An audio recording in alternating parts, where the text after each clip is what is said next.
Welcome का है आपका क्रिकेट यारी की एक और एपिसोड में। मैं हूं रिजवान, आपका होस्ट। मेरे साथी हैं अबू बकर। पाकिस्तान और न्यूजीलैंड की सीरीज़ T20 की न्यूजीलैंड में होने जा रही है। 5 T20 मैचेस की सीरीज़ है।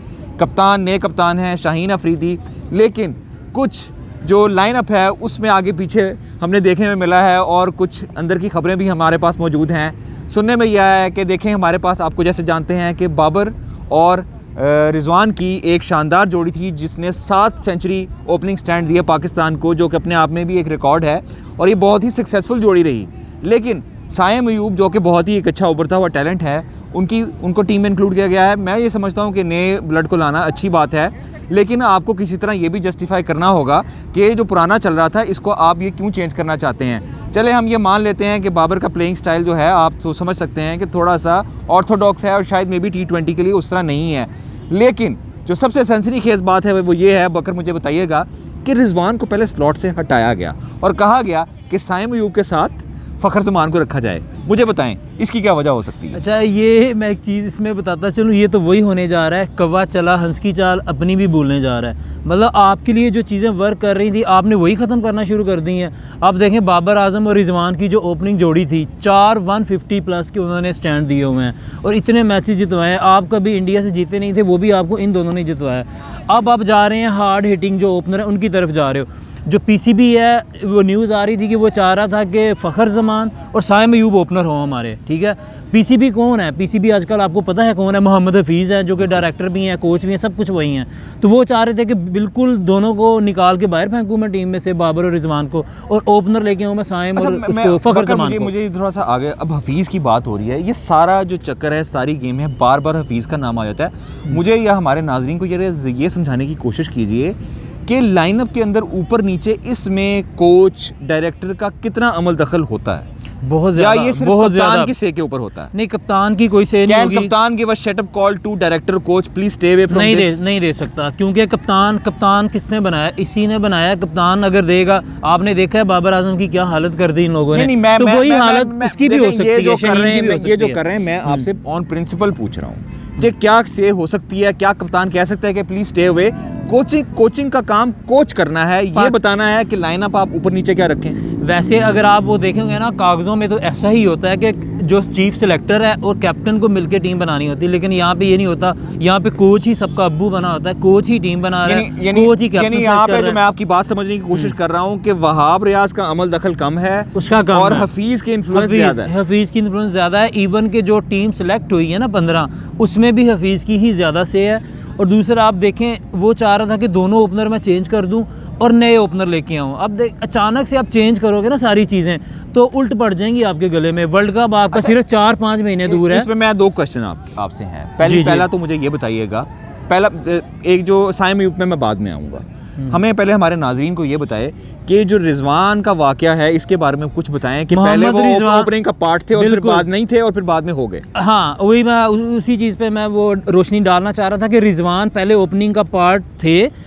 हफीज़ ने बोला कि रिजवान और बाबर दोनों ओपन नहीं होंगे, ओपनर आएंगे साइम और फ़खर। लेकिन उस पे जो न्यूज़ निकल के आई है ना, तो रिजवान ने अच्छा खासा रेजिस्टेंस शो किया है। वो बोल पड़े, उनका जो सबर का, किसको है? मोहम्मद हफीज़ को, उनका सबर का पैमाना जो है ना लबरेज हो ही गया फाइनली। कोई नहीं बोल रहा था हफीज़ के आगे, हफीज़ को सारे बर्दाश्त कर रहे थे, लेकिन रिजवान ने बर्दाश्त नहीं किया। उन्होंने बोला है कि भाई आप मेरा रिकॉर्ड तो देखो, मुझे किस चक्कर में आप ओपनर से हटा रहे हो? मैंने तो 50 प्लस की उसकी एवरेज रही है ओपनर पे। देखें, इतने ज़्यादा उसने recent past years Rizwan has been the best. बिल्कुल ऐसे ही बेस्ट ओपनर है पाकिस्तान के। बिल्कुल प्लेयर ऑफ द वर्ल्ड कह रहे हैं हम, सिर्फ पाकिस्तान का नहीं कह रहे आपसे। और एक ऐसे T20 प्लेयर का जो कि ओपनिंग में आपको मुसलसल कंसिस्टेंट परफॉर्मेंस दे रहा है, आपने उसको उठा के ओपनिंग स्टैंड से नीचे ले आए।